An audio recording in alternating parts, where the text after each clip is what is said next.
So if you're just joining me, I am working on making sure that you guys can hear me. If you can't hear me, say so in the chat. I also encourage your questions. I am doing 1-card dark mirror readings today. This deck is very different compared to most oracle card readings and tarot. I find it's usually somewhere in between, and it allows you to go really deep and dig into the shadow aspect of your path and what you're doing. And it can get very deep and very detailed. So if you're interested, I am offering 1-card readings. You can follow the link in my bio to get information on the 1-card readings for lives. It's at the top of the page. You can also follow the link in my bio and get more information about working with me through dark mirror coaching, through more oracle card readings, more detailed oracle card readings, and through spiritual mentoring. I see Kat is on. Say hello for me. It's good to see you. And I'm glad that we can do this and get together. Tonight we're doing our live mentoring in the community, where we're talking about kitchen witchery, and we're getting a lot of, that fun stuff, the stuff that I don't know, the easy. I think it's easy. To me, it's easy, and maybe to others it's not. So if kitchen witchcraft is not easy for you, let me know. I would love to discuss it while we're doing these 1-card readings. As I get started, let's see. Hi, it's good to see you. You're not far from me, North Carolina. Well, not that far from me. We're both on the east end of the United States. We're on the east side. So what I'm going to do while we're considering dark mirror reading, I am going to do a collective reading because I know there's a lot of unrest. There's a lot going on. And these cards are just amazing at getting to the nitty gritty. So if you have a question that you want me to answer for you, again, follow the links in my bio. And I have instructions on how to get your 1-card reading. You can't hear anything. Okay, let's see what that's all about, because I am having sound issues. Let me see. Let's see if I can fix that.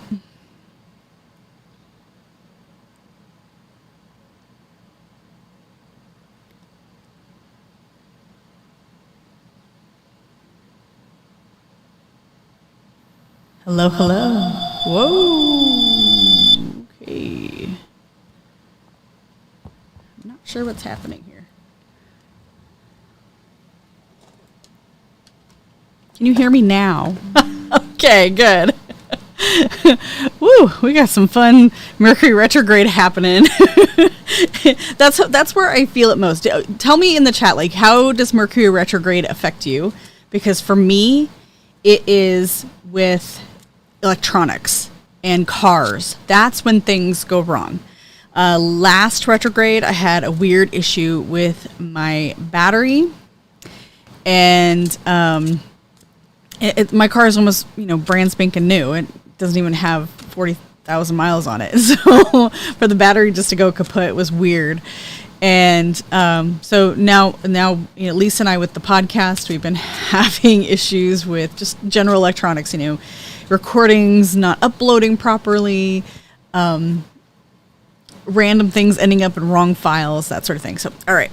So let's do a collective reading. So this one is Blind to Pain. I love this card. I'm trying to look at the details. So one of the aspects about this deck is looking at the art. The art has a lot of very specific elements to it. And in this one, you can see she is blindfolded. And you can see that she has what it looks like. I think, let me get closer. I think these are flies. At first I thought they were bees, but I think they're flies in like diamond marks, diamond etchings on her chest. And you'll notice the moon phase here. The moon phase is the waning crescent, which this stage is denial. So when we get cards like this in this deck that are focused on the waning, it's usually denial or deflection or reflection, projection, that sort of thing. So there's always a visual seed to pay attention to with these cards. And this one has the flies they're actually pinned to her. I couldn't see the pins, but they're actually pinned to her chest. And it looks like they're in the order of bees, but they're actually flies.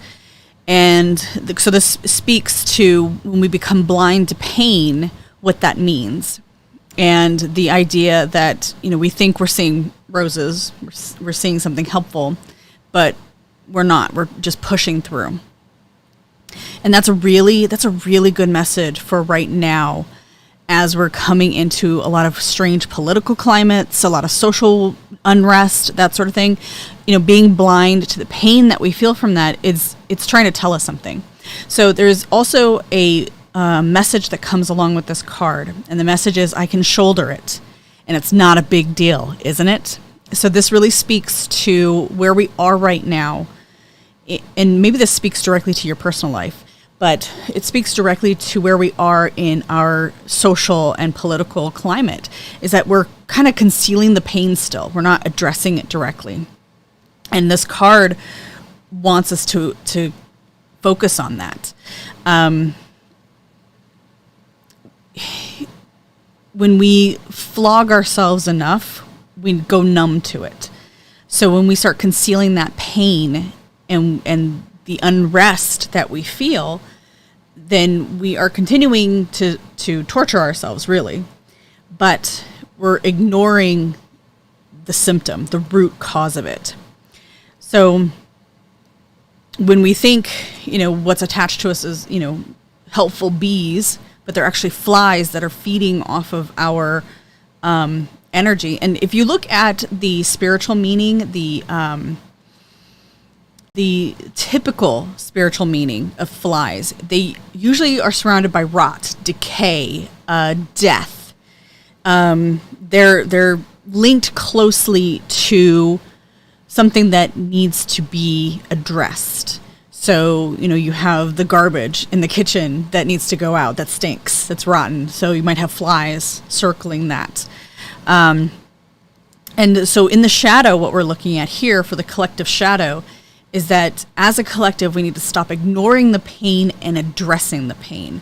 So that garbage that needs to go out, the pain we're feeling in relationships, the pain we're feeling in the social climate, the political climate, all of this stuff. If it hurts, we need to address it. If it's causing us unrest, we need to address it. If it stinks to high hell, we need to address it. And that's the nature of these cards. They're going to show you your shadow. They're going to show you what needs to be addressed. And they're going to show you symbolism linked to that, so you can start meditating on that and focus on that and get yourself in a position where you can address it. The more pain we shoulder, the more we deplete ourselves. In the Rebel Mystic community, in my books, even on the podcast, I talk a lot about addressing those things, not filling that well, really. Refilling your well when you're depleted. If you are depleted, you're no good to anybody, not even yourself. So addressing these issues. So this visual seed of the flies being pinned to her, and she's grunting that pain, and she's turning a blind eye to that pain, is incredibly powerful. And I think this speaks, for me, in what I'm getting, this speaks directly to women specifically. And I think that's why this visual seed shows a woman. Not specifically women, but feminine presenting, anybody who deals with the social norms, the social expectations of being female, of being a woman. We are expected to take a lot. We take on the brunt of the household chores, the household heavy lifting of cooking, cleaning, that sort of thing. In our culture, we're expected to take on the emotional weight of a relationship. So, being the level-headed one, but also being able to hold it all together while everybody else is falling apart. To plan the events while the partner tends to sit on the sofa or, create a disaster at the last minute because they decided that their idea with helping was ripping out the toilet 30 minutes before guests arrive type thing. So these are the cultural things that we're dealing with right now in our society. And as a collective, we are being expected to just brunt that. Just take the pain, shut up, go blind to it, and not deal with it.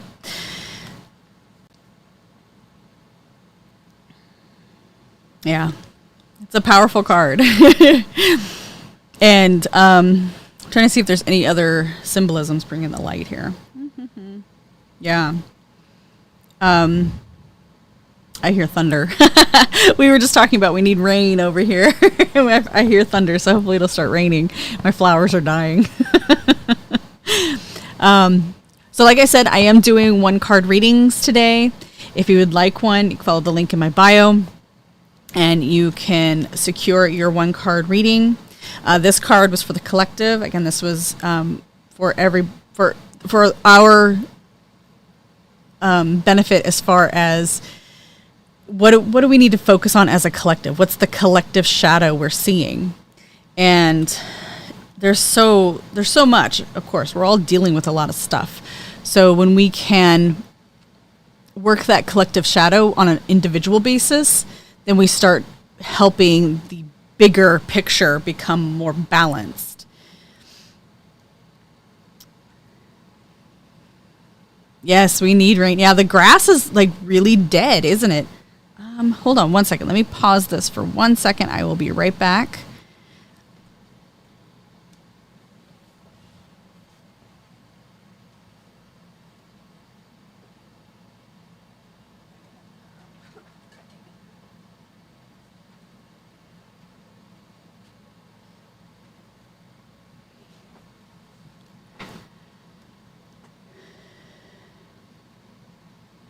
Okay, I am back. I am managing a bunch of stuff all at the same time. My work is never done. Yeah, so our conversation about rain. Yeah, the rain needs to come. I just heard that Pennsylvania, where I am, they are about to issue a restriction on water usage. Not necessarily a full-on ban or rationing, but if we don't get some good rain and turn that brown grass green, we are going to have to start rationing water, and that's not fun. I lived in California most of my life, so dealing with drought was common, but it sucked because you can't water your lawn, you can't water your flowers, everything starts dying. You have to, there's a point in California where they started enforcing special shower heads that were basically a trickle. They were awful. They were not very good for, they weren't very good for the whole, enjoying your shower thing. So, but yeah. And Jess, where are you? Are you on the East Coast or are you somewhere else in the United States?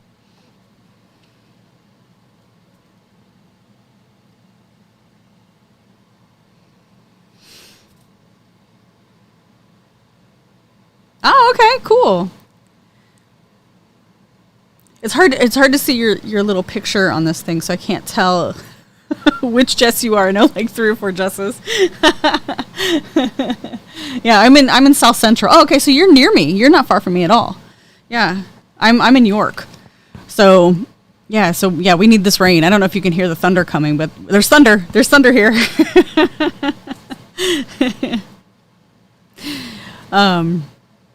So going back to this card, what the visual seed is, it's that idea that we can't ignore our pain anymore. We can't ignore our collective pain anymore. And it's a good message, I think. Does anybody have any questions about the message? Maybe I can clarify. If not, I'll look at another card. But here's the visual seed again. You can see the flies attached to her chest, and she's blind. And the waning crescent. That's the big message. All right. Let's move on to another card. Another collective message. I like to do 3 because that kind of gives us a rounded idea. Oh, this one's popping out. All right. The Temple of My Body. Oh, gosh. Okay, so this one goes along with our previous card, the Temple of My Body. This one speaks about taking care of ourselves. Didn't I just say that? I just said that we need to take care of ourselves. We can't function on empty wells or empty cups. So this one, if you look at the seed, the visual seed, you see a woman who is kind of recoiling. Maybe she looks a little sinister, long fingernails. She almost seems like a siren to me. And the message of this card is, I feel I am not worth enough. Now tell me if that does not resonate for a lot of us out there. This is such a harsh message, but it's so true, and it's something that we need to really focus in on. So the moon phase of this card is the first quarter, and this stage, the first quarter, is the stage of depression. This is the stage of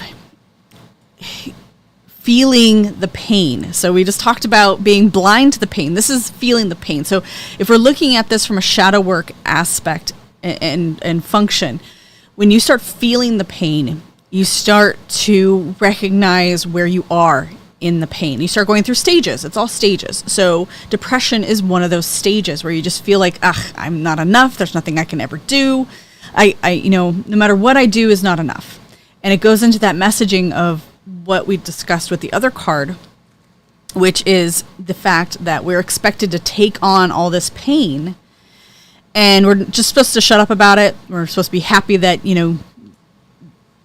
whatever message we're going to be fed, that something worse is not happening to us. Like right now is that viral video that's going around with a woman who was hit in the face with a brick because she said no, because she didn't want to give some douchebag, I'm going to say that, her number. So she got hit in the face with a brick. So this is an example of what happens when we're expected to just take on the pain. We're just supposed to be okay with the pain. Let me put that card back out so we can see what we're working with. But we're supposed to just accept the pain, shut up about it, be glad it wasn't worse. And I heard people actually saying that, oh, be glad that you weren't killed, or, be glad it wasn't worse and he didn't follow you home type thing. All right, so let me put these out here. So this was our first card, which is blind to the pain. So that was the message of, just forget about it. You're in pain. Yeah, so what? Right? This one is the result of that. I'm not enough. And when we start working our collective shadow, when we start working our personal shadow to address the collective shadow, this is going to be a stage you go into, which is depression. And we forget that our bodies are our temples. Our bodies are what sustain us. If we don't feel good, we can't do good. We can't show up in a positive way. So this card talks about the darkness of the body and how our society and our culture can make us feel like we're never enough or we're too much. And because we're too much, we're never enough. We're not enough of what somebody else needs. This comes from religion. It comes from our customs. It comes from messages we get from authorities. The mixed message and oftentimes violent messages we get about sex, and shame that's surrounded in the body and around the body. And yes, women especially struggle with this. Absolutely, Jess, because we're expected to be held to these incredibly high standards that are there's nobody in this world can attain those. You know, you can't be everything to everyone. So you have to fill your own cup. You have to be who you are to yourself. And that's what shadow work teaches us. It teaches us how to take the skills that we learn in the shadow, that we learn from the messages and the programming we receive, and it teaches us how to uncover the superpowers hidden within that. So with the temple of my body, you see the visual seed is you see a succubus-like creature with claws resembling, holding her nails, very thin. She's got a silver chain. You probably can't see it. I can barely see it, but she has a silver chain around her neck. And she appears to be crying blood. It's not quite streaming down her face. I don't know if you can really, really see it. It's kind of hard to see through the camera. It's hard to see without the camera in person. The details in this is incredible. So this is the result of us trying to live up to other people's standards. So we're feeling the pain, but we're ignoring the pain while we're trying to live up to other people's standards, to our cultural standards, to standards that are completely unrealistic and you can't attain them. There's no way. So and now I'm curious. I want to see what card comes next. What's the next message we're going to get for this collective reading? So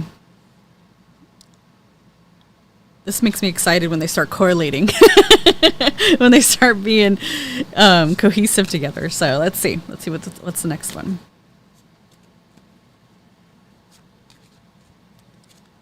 All right.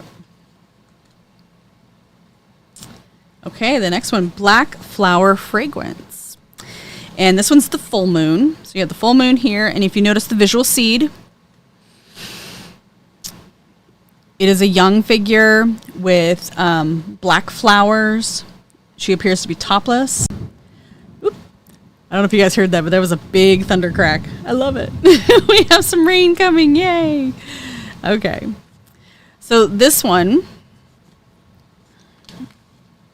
it's also one of the darker cards. There's very few cards in this deck that are bright and colorful. They're all pretty dark, which I guess dark mirror.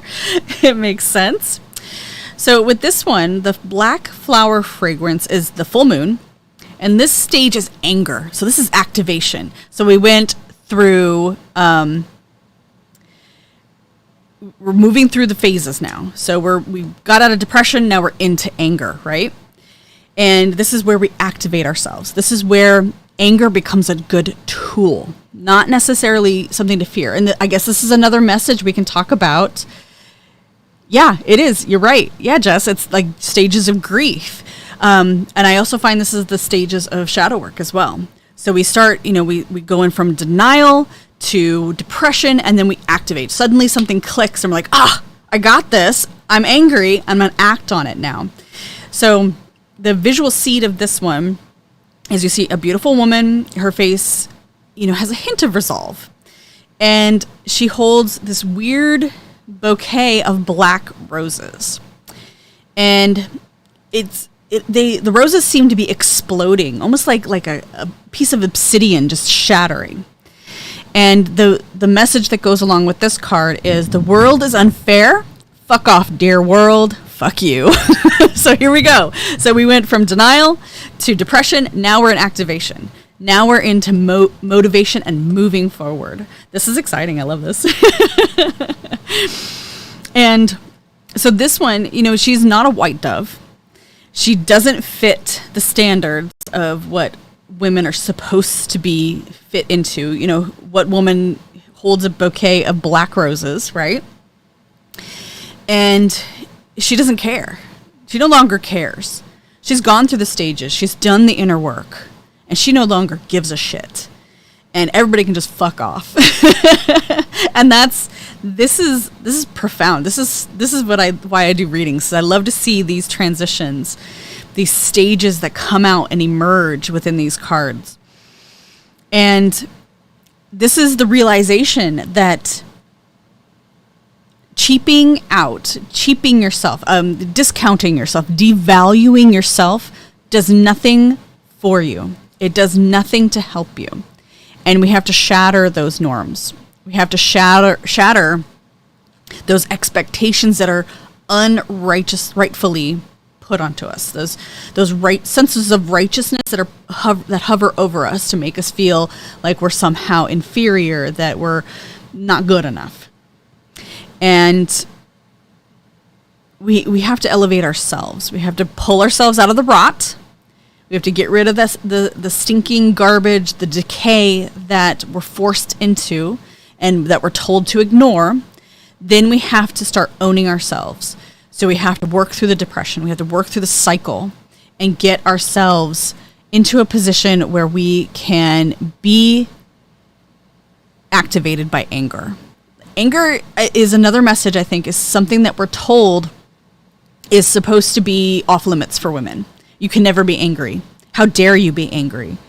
We're shamed for being angry, for showing anger or being angry. We're gaslit into being angry and then shamed for acting in accordance to the gaslighting. So these cards speak directly to the denial, the depression, and then the activation. Pulling yourself together and finally saying, F you, I'm done with it. Yeah, you can't shine unless you allow yourself to shine. And I think it's our time. It's time to allow ourselves to be present, to shine and activate ourselves how we see fit. If you need to be angry, be angry. If you need to clean house, clean house. If you need to sit for a while and sit with your emotions, do it. If that means you feel low and depressed for a little bit, okay, just don't unpack there. Don't stay there. Don't stay in, the stage of inactivity and depression and emotion. We did a podcast episode. I believe it's season 1, episode 3 or 4, where Elise and I talk about depression, anxiety, and all of that in the podcast. So again, that's in my bio too. The links are in my bio. And if you want your own dark mirror reading, a personal reading, I offer 15-minute and 25-minute readings. You can find those links also in my bio. It's at the top of the page. And it is done online. So we'll meet through Zoom, or actually through my private community, because Zoom is now using private information to train their AI. And yeah, I know a lot of people that do counseling through Zoom, and it's a huge privacy issue. So I do have a private community. You're welcome to follow the links in my bio again to join that community and look at that. There's a free version as well as a paid option for that community. And like I said, tonight in that community, we're doing a live mentoring, a group mentoring session. And yeah, check the links in my bio. I am actually going to get going here. And yeah, I hope to see you all soon. Have a great day.